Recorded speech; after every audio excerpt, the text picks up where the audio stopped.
დავიწყოთ აფხაზეთით, გაგრაში წვიმს და 10 გრადუსია მოსალოდნელი, 11 გრადუსი იქნება სოხუმში, აქაც წვიმაა ნავარაუდები.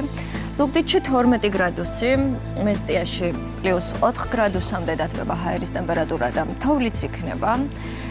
ფოთში +12 გრადუსი და წვიმაა დღეს ნავარაუდები, ბათუმში მაქსიმალური ტემპერატურა 12 გრადუსი დაფიქსირდება დღეს და აქაც წვიმს, ოზურგეთშიც 12 გრადუსი ნავარაუდები. ქუთაისში 11 გრადუსი, წვიმიანი ამინდია დღეს ნავარაუდები, თავს ამბროლაურში, სადაც 8 გრადუსამდე დათბება ტემპერატურა.